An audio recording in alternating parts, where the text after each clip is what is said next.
অনেকেই আছেন যারা কাঁঠাল একদমই পছন্দ করেন না, তবে যদি এইভাবে কাঁঠালের ভাপা কেক বানিয়ে নেওয়া যায় তাহলে কোনো কথাই হবে না। যারা কাঁঠাল একদমই খান না তারাও খেতে চাইবে। একদম নরম তুলতুলে স্পঞ্জি ভাপা কেক তৈরি হবে, মুখে দেওয়ার সাথে সাথেই মিলিয়ে যাবে। আর এই কেক খেতে এত মজার, একবার শুধু বানিয়ে দেখুন, বারে বারে বানিয়ে খেতে ইচ্ছে হবে। নমস্কার বন্ধুরা, আবারও একটি দারুণ স্বাদের রেসিপিতে সকলকে স্বাগত জানাই। তো কাঁঠালের কেক বানানোর জন্য প্রথমেই লাগছে সুজি। তো আমরা সুজি নিয়েছি এখানে 200 গ্রামের একটা প্যাকেট। আর সুজিটাকে অবশ্যই একটা বাটি বা কাপ মাপ করে নেবেন, যাতে পরবর্তীতে অন্যান্য মাপগুলি নিতে সুবিধা হয়। তো আমি এখানে নিয়েছি 1 বাটি সুজি, অর্থাৎ 200 গ্রাম সুজি। এবার সুজিটাকে একটা মিক্সিং জারের মধ্যে দিয়ে দিচ্ছি। আর দিচ্ছি যে বাটি মাপ করে 1 বাটি সুজি নিয়েছিলাম সেই বাটির হাফ বাটি চিনি। তো মিষ্টির পরিমাণটা কমিয়ে বা বাড়িয়ে নিতে পারেন, তবে আবার যেহেতু কাঁঠাল দেব আর কাঁঠালটাও খুব মিষ্টি, তাই চিনিটা একটু অল্প করেই দিলাম। আর দিচ্ছি ওই বাটিরই 1.5 বাটি লিকুইড দুধ। এবার একটু নেড়ে চেড়ে মিশিয়ে নিতে হবে আর ঢাকা দিয়ে এটা একটা সাইডে সরিয়ে রেখে দেব। তো এই দিকে দেখুন, নিয়েছি কয়েক কোয়া কাঁঠাল, 10-12 কোয়ার মতো। এবার কাঁঠালের ভেতরের বীজগুলি একটু বের করে নিতে হবে। ভিডিওটি ভালো লাগলে, চ্যানেলে নতুন বন্ধু হয়ে থাকলে চ্যানেলটি সাবস্ক্রাইব করে পাশে থাকা বেল আইকনটি প্রেস করে দেওয়ার অনুরোধ রইল। তাহলে আমার দেয়া যে কোনো ভিডিওর আপডেট সবার আগে আপনার কাছে পৌঁছে যাবে।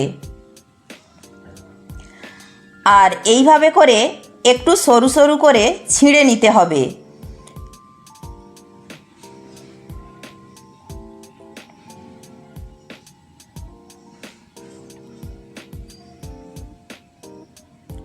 তো দেখুন, এইখানে সবগুলি কাঁঠালের বীজ থেকে বের করে টুকরো টুকরো করে নিয়েছি। এবার যে মিক্সিং জারের মধ্যে দুধ, সুজি, চিনি দিয়ে রেখেছিলাম, সেই মিক্সিং জারের মধ্যে কাঁঠালের টুকরোগুলি দিয়ে দেব। এবার মিক্সিং জারটা লাগিয়ে ভালো করে একটু ব্লেন্ড করে নিতে হবে। তো দেখুন, এইখানে কাঁঠাল সমেত সব কিছু ভালো করে ব্লেন্ড করে নিয়েছি। এবারে একটা পাত্রের মধ্যে ঢেলে নিচ্ছি। আর এখানে বাইন্ডিংয়ের জন্য দিচ্ছি যে বাটি মাপ করে সুজি নিয়েছিলাম সেই বাটির হাফ বাটি ময়দা। তবে আপনারা ময়দার পরিবর্তে আটা বা চালের গুঁড়িও দিতে পারেন। এবার ময়দাটাকে খুব ভালো করে মিশিয়ে নিতে হবে। আর এই পর্যায়ে অবশ্যই ময়দাটাকে একটু সময় নিয়ে ভালো করে মিশিয়ে নিতে হবে। তো খুব ভালো করে ময়দা দিয়ে মিশিয়ে নিয়েছি। আর কাঁঠালের কেকটা যাতে অনেক বেশি নরম তুলতুলে ও সফট হয়, তার জন্য দিচ্ছি হাফ চামচ বেকিং পাউডার ও হাফ চামচ বেকিং সোডা, আর সামান্য একটু লবণ দিচ্ছি। এবার ভালো করে মিশিয়ে নিতে হবে। তো বেকিং পাউডার ও বেকিং সোডা দিয়েও খুব ভালো করে মিশিয়ে নিয়েছি। এবার ব্যাটারের ঘনত্বটা দেখিয়ে দিচ্ছি। দেখুন, ব্যাটার খুব বেশি ঘন হবে না, আবার খুব বেশি পাতলাও হবে না। এবার এটা একটা সাইডে রেখে দিয়ে কাঁঠালের কেকগুলি তৈরি করার জন্য আমি এখানে ছোট ছোট কটা সিলিকনের কেক মোল্ড নিয়েছি। আর যদি এই কেক মোল্ডগুলি না থাকে তাহলে যে কোনো স্টিলের ছোট ছোট বাটির মধ্যেও তৈরি করে নিতে পারেন এই কাঁঠালের কেক। এবার 1 হাতা করে কেকের ব্যাটার এই কেক মোল্ডের মধ্যে দিয়ে দেব।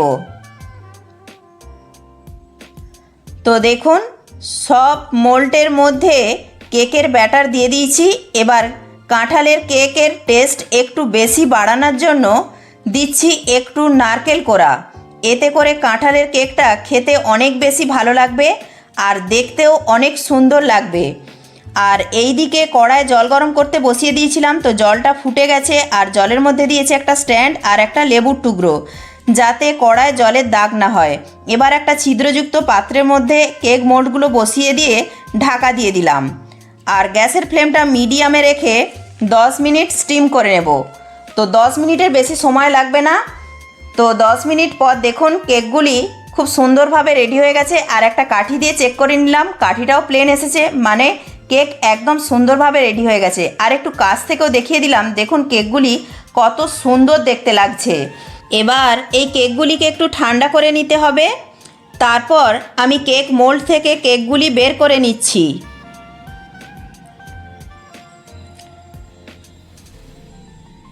তো দেখুন কেকগুলি দেখতে কত সুন্দর হয়েছে।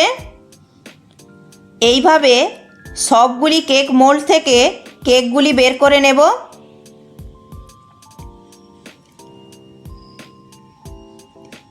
আর এইদিকে আর একটা ব্যাচের কেকও খুব সুন্দরভাবে তৈরি হয়ে গেছে। তো সব কেকগুলিকেই একটু ঠান্ডা করে মোল্ড থেকে বের করে নিয়েছি। তো এখন তো প্রচুর পাকা কাঁঠাল পাওয়া যাচ্ছে, তাই যখন মন চাইবে ঝটপট এই কাঁঠালের কেকটা বানিয়ে নিতে পারেন। আর এই কাঁঠালের কেকটা তৈরি করতে কিন্তু কোনো রকম তেল, ঘি, বাটার কিছুই লাগবে না। শুধুমাত্র জলের ভাপে আর বাড়িতে থাকা সামান্য কিছু উপকরণ দিয়েই তৈরি হয়ে গেল এত সুন্দর নরম তুলতুলে স্পঞ্জি কাঁঠালের কেক। যারা কাঁঠাল খেতে ভালোবাসে না তারাও খেতে চাইবে এইভাবে কাঁঠালের কেক বানালে। আর কেকগুলি ভেতরটাও কতটা নরম তুলতুলে স্পঞ্জি হয়েছে তা তো দেখেই বুঝতেই পারছেন।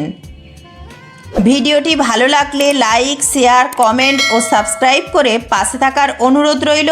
প্রত্যেকে ভালো থাকবেন, সুস্থ থাকবেন।